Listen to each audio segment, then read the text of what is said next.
Okay, go ahead. Damn, that's like the feds. This meeting is I had the option to turn off that little English lady, but I was like, no, let me just make sure she's on so people hear it. Right. So I forgot what I was talking about now. That threw me off. What was you? You were saying that you were a part of a community of people. Oh, yeah. Okay, cool. Thank you. So yeah, basically I'm building this community to where artists like you and I are able to interact with like crypto savvy people, and we can add value to one another, you know? So through Fried Art, the first collection, it was like an abstract collection of gifts, and they come with a still image as unlockables.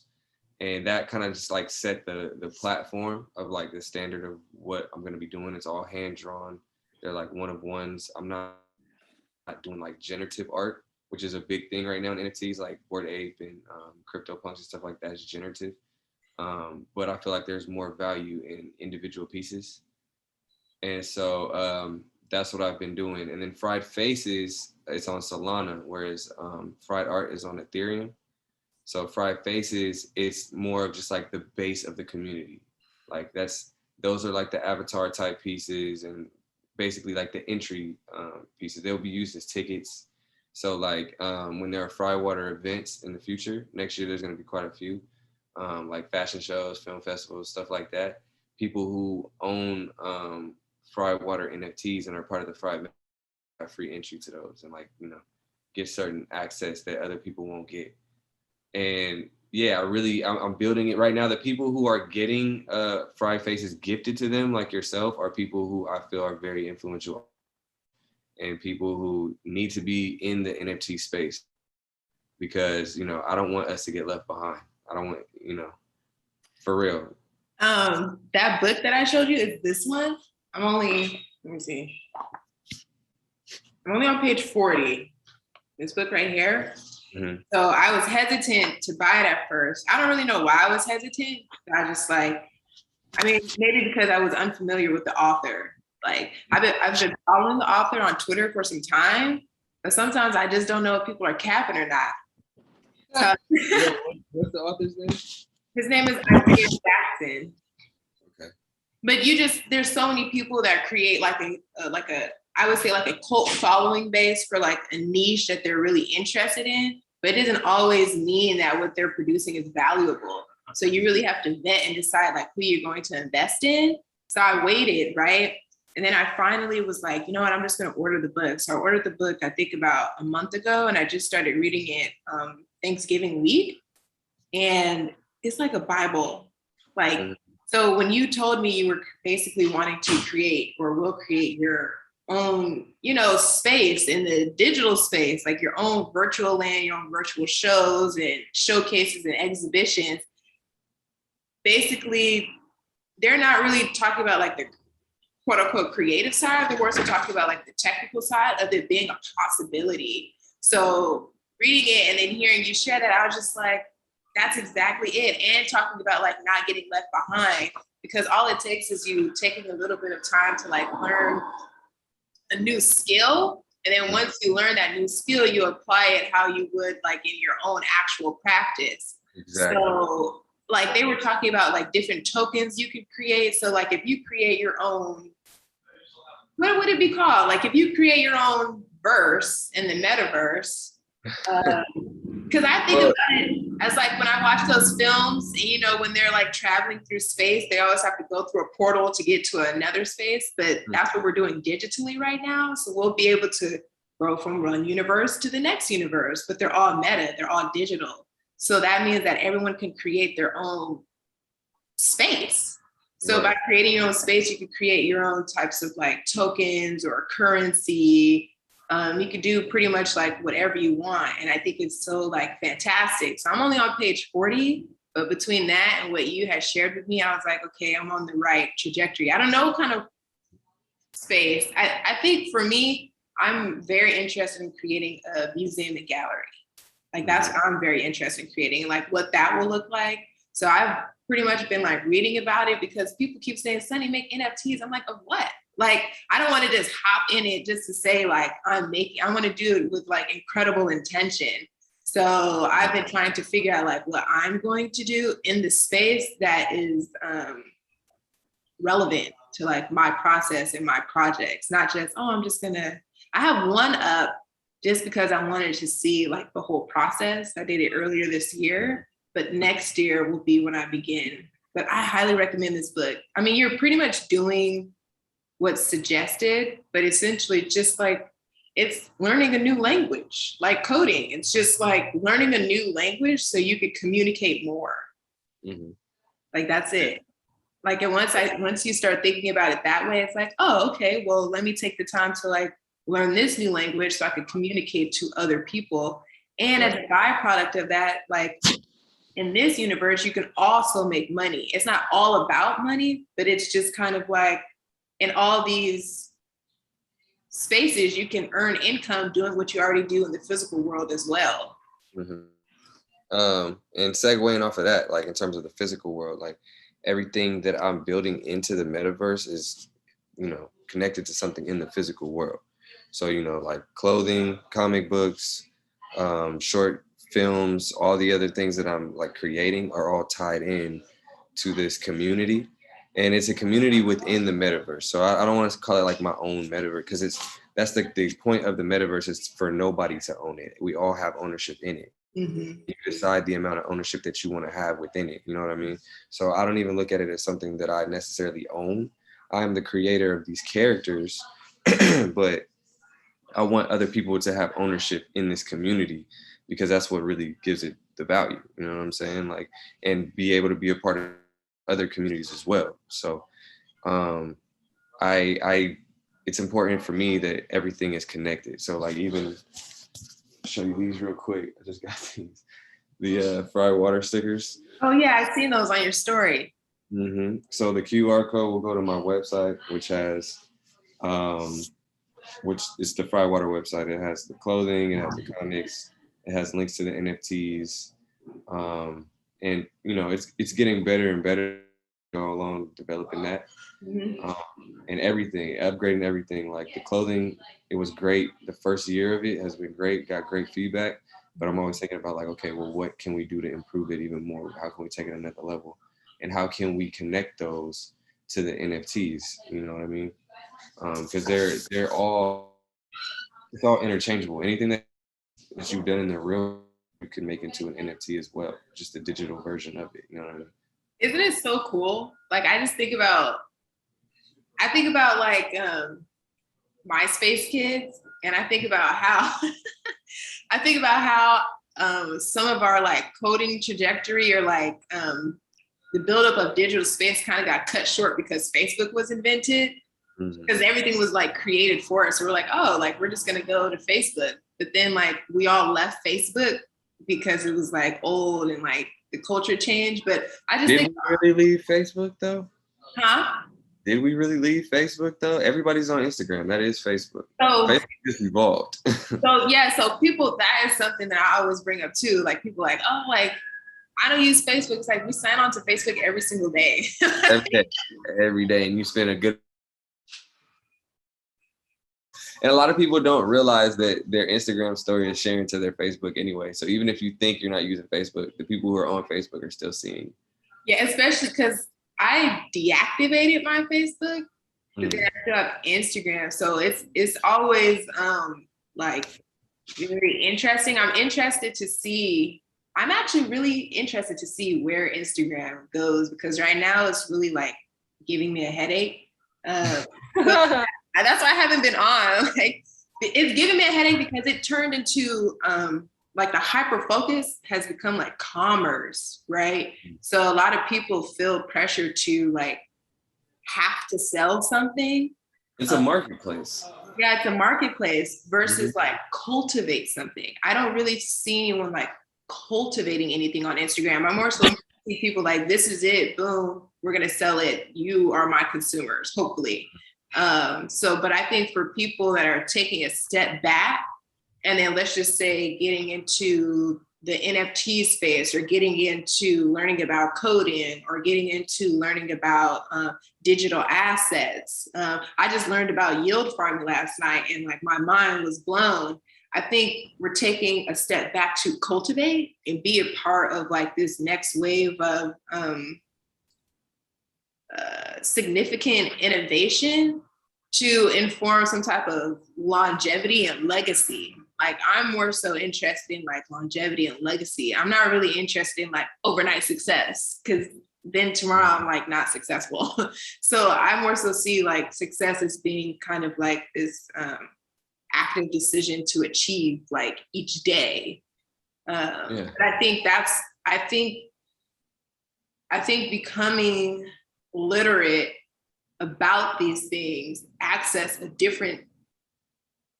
grants a different type of freedom. You just have to take the time to like really learn, because when you listen to different people, or if you read a certain type of book, and when it clicks, it's like there's no going back. Like once it clicks, there's no going back. Like everything that you're creating, and like what I've been seeing you share consistently, it's all interesting. Sorry, there's a trap. It's all interesting to see it kind of all tie in, you know, like even from you saying you were retiring from music, I thought that was so funny, because I was like, retiring. But then I thought, how can I say, like, I just think about different people like deciding to just try something else and not be afraid to like try something else. And because at the end of the day, I feel like it will all integrate anyways. Exactly. See, that's the thing, is like, I almost feel like this whole NFT space and all this shit was like custom built for the way I create. So I'm really like a rapid fire kind of creator. Like when I get an idea, I expand on it really fast, and I like to just like stay on it until I'm moving on to the next idea, which is probably built on the previous one. So everything is already connected. It's already like, you know, its own universe. It's just now a matter of like uploading it onto the blockchain, you know, and creating value behind it. And that value behind it is based in real life experiences, you know, like I was saying, the film festival, the fashion shows, all the other things I want to do, as well as like the merch and things that are already in existence, you know. So yeah, and continuing to create value for the people that are part of the community. Like if you hold a couple of fried faces, I want that to be a valuable thing for you. You know what I mean? If you hold a fried art piece, I want that to be looked at as like a digital, like, oh wow, she has that's basically like a digital Van Gogh or something. You know what I'm saying? Like, so yeah, that's the goal, is to really just build value for the community. And you're blocking your mic. Shit, I'm sorry. Can you hear me now? Yeah. I'm holding this laptop. That's why it keeps moving so much. Yeah, it's the goal is really to create value for, and also, you know, make good content that people really like. You know what I'm saying? Like not just some shit that like, oh look, I have this generative thing that is. It's not the same thing. It's because like I follow. It's crazy how my timeline went from just like some people I know and some people I thought were funny to strictly finance, academia, and a couple comedians. Like my timeline is completely different now, and I curated it that way. And it's like they're always tweeting about like different ways to. Well, some people who are like really into it, like different ways to like buy something and then like immediately sell it. But I'm not really interested in like creating works that's like quick to buy and like trade with, I guess. They're pretty much like trading with it. Dang, you froze. I feel like we both froze at the same time. And I was like, oh. What's the last thing we were talking about? I was just saying like on my Twitter timeline, I see some people who are invested in like, they're pretty much invested in trading NFTs, not so much like investing in holding. And kind of observing that. And I'm just like, okay, cool. Because I mean, you can make bread off doing that. But seeing that, I personally don't want to create NFTs that are bought to immediately be sold for profit. Not because I'm against it, but I really am interested in. You're an actual artist. Huh? You're an actual artist. Yeah, like I want my artwork to serve a different type of purpose. And I have to figure out what that purpose is. If I want somebody to, like, if the intention is to buy it and then like hold it forever, so it just appreciates over time. Do I want it to be where I create it, you buy it, and it's like a non-depreciating asset, where like you buy it and no matter what happens, it'll always be of equal value or more. Well, here's the thing about that, right? What'd you say? Smart contracts. Can you hear me? Yeah. Okay, so here's the thing about that. With first of all, you can't control like how your audience decides to interact with your art. You know what I mean? Like the first people who find you in the metaverse might be people who just actively trade and they want to trade your art. So there's ways to, like, you know, you can't dictate how it's received. However, you can dictate with these smart contracts, which is what makes digital art and NFTs different. You can dictate where that money is going to and what it's doing. So if every time it's traded, like 1% of that goes to an art charity that you decided or whatever, you know what I mean? Then even though it's being traded rapidly in a way that maybe you wouldn't, every time it's being traded, it's supporting a cause that you care about. You know what I mean? And it's also putting more money back in your pocket to continue to create and to help other people. Mm-hmm. Yeah, so, I just began to understand smart contracts. I'm telling you, this book is like a Bible. It's like you learn, like you're basically understanding in layman terms technically what's going on, and then you get to decide creatively how you want to add your stuff to the technical stuff. Yeah, I like that. I like that that there are people out here that want to explain it and break it down in a way that's like not so. And I've been grateful to have that, like personally, you know. And a lot of people don't have access to that. So the fact that there's books and literature out there being written that kind of gives you that, the layman terms and the easy way of looking at it and the practical way of looking at it. It's almost like in school, like when you're learning fucking geometry or some shit, you're like, when the fuck am I this? But if somebody actually broke it down into like a practical use for you in a way that could actually be something you'd enjoy, then maybe you have more enthusiasm behind learning it.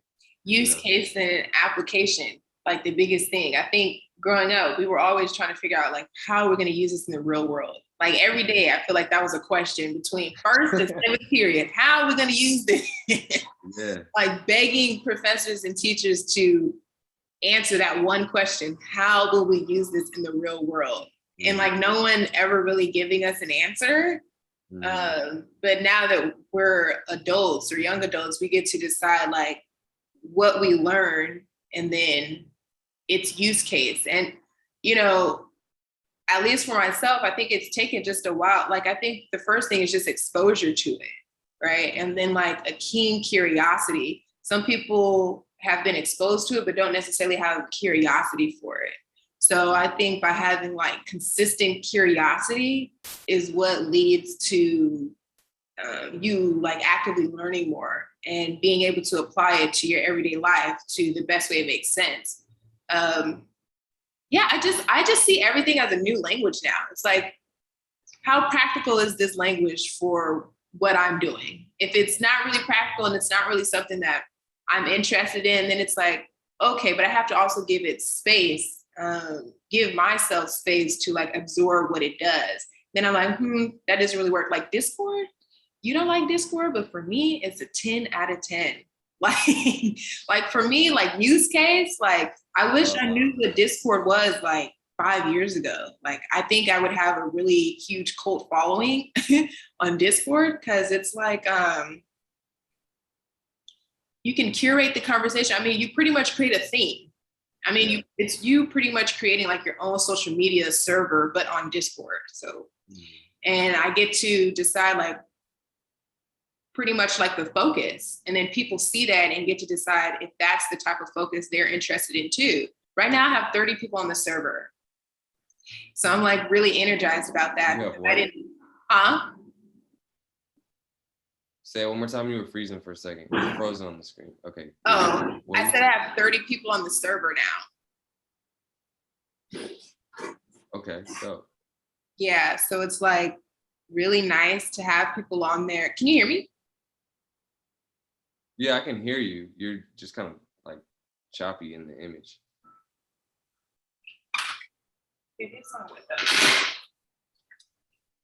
I closed my window, maybe that helps. I don't know. But it's just like nice to have people share like videos, podcasts, things that they're interested in that I'm also interested in. And it's basically creating this space of like sharing information and then like talking about it. Like this one guy, I don't even know how he found me. His name is, let me not get it wrong, I believe it's Justin Smith, but he had his first lecture. So he gave his first lecture. And I thought, wow, that's so cool. Like now I want to give a lecture. But like in his lecture, he's pretty much talking about things that I talk about consistently, like talking about the Black continuum and like creating in this space. Like we get the opportunity to navigate in and outside of the framework of Blackness and like what that looks like to navigate when we are inside of it. And it's like, just a continuum, and everyone tries to like take some things out and only keep in what they would consider like Black excellence, but you have to include everything. Everything informs everything. You can't just take out what you feel like is the best type of Blackness. Like that doesn't make any sense. You have to include like the complexity, the good and the bad, the clean and the dirty. Like you have to, It's like trying to have light without having shadows. Yeah, it's like, and nothing is inherently quote unquote like bad either. It's just like understanding and respecting like the complexity of negavations. Like it's just it's just like understanding like all of these things, like they're all a part of the continuum. And I thought he did a really good job. And I was like, wow, now I want to have a lecture. Like I never really thought about having my own lecture. I just think of myself as like having consistent conversations publicly with people. Now I'm like, ooh, I should have a lecture. I don't know what I'm going to talk about yet, but yeah. Even that right there, right? You can tie that into your NFT community because whoever owns an original Black Canvas NFT is able to have access to like actually seeing the talk in person, you know? So like tickets, tokens, like? Well, they would just show it in their wallet when they show up to the event. Like that's their ticket, you know what I mean? Like literally you show in your wallet that you own one of these NFTs and that can't be like, you know, frauded basically. Like you would know if it was a screenshot of the shit. Like, yeah, you see it in the app, like, all right, show me your wallet. Yeah, you know, and then that way also, you know that when you have these talks, everybody's there is engaged and interested in what you're talking about because they've already bought into your community. That's so true. So you're not wasting anybody's time and nobody's wasting your time. Yeah, that's a great idea because that's exactly why I made Discord, because in my mind, I'm like, only people who join, I'd imagine, are wanting to get together in this way. And and like every week I get like this nice message about like, oh, thank you so much for creating a space. Like, this is exactly what I needed. I'm just like, wow, like, okay. So I see myself on this server, like, just kind of like, I want it to be self-sustaining. Like, I don't have to be there for people to be in this space critically thinking. So my whole thing is not to be consistently critical of everything, but to stay critical, like, and to constantly ask questions and to constantly be open to new perspectives, even if it doesn't shift yours, but just be open to like really immersing yourself into other ways of thinking and how people are creating and presenting themselves to the world. So it's like really fascinating for me. Yeah, I think that's dope because whether it's something that you align with or not, you should be aware that the perspective exists. You know what I mean? Like, yeah, whether, even if it's something that you think is just like repulsive, you should still be aware that that repulsiveness exists, I guess, you know, versus attempting to exist or act that it doesn't exist. And then if it's not for you, don't dwell on it. Just don't stay in that space. Move to a different space that's better for you. Mm-hmm. It's just like refreshing. I wish you liked Discord because you could like share you could totally just like hop in every blue moon and like share a new NFT that you've created or like. I made one. It just looks like a Google Drive to me. Like, I'm like, what the fuck am I doing in this thing? Well, you don't have to have your own server to like be a part of the community. If that makes sense. You could just make an account and just like I've seen some people's like homepage and they have like 12 Discords they're a part of. And I'm like, dang, but there are a whole bunch of people who have created a community. Yeah, so you could just like hop in and share when you've created a new NFT or like when you're maybe like you have a new publication or something, like you could just hop in then and just like alert the group that that's what you're doing. Because people have questions. And like one of the other biggest things for me too is kind of like being a resource of the knowledge that I've acquired thus far.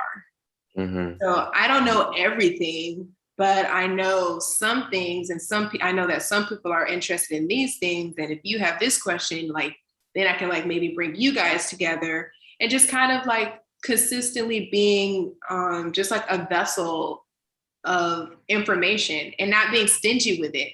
Because what I realize is some people think if they tell you something, then now there's not enough space for them somehow. And I'm just thinking in my mind, like there's literally space for everyone. And on top of that, not only is there space for everyone, but also the majority of people who are given the information aren't even actually going to take full advantage of it. If we're being honest, they're just not. Like, you know, I've told a lot of people just within like the art space, within the music space, you know, a good amount of the information that I've gotten that it can help them, or anything that people ask me that I have information about that I can help people, I'm willing to share the information. Never stingy with information. But most people don't actually like really use it fully. They might say like, oh man, that's great, like, great advice or whatever, blah, blah, blah. But then like when you look at their actual application of it, maybe like a quarter of it is applied. If that, you know? Yeah. So like, I look at it kind of like more so being like a lighthouse type of thing. So like I will constantly put that light out of like information, and you can, as the ship in the sea or whatever, can come towards that shore and get that information if you want it. But if you want to just, if you don't, you know, there's nothing I can do about that. You can't force feed anything to people. Yeah, it's so true.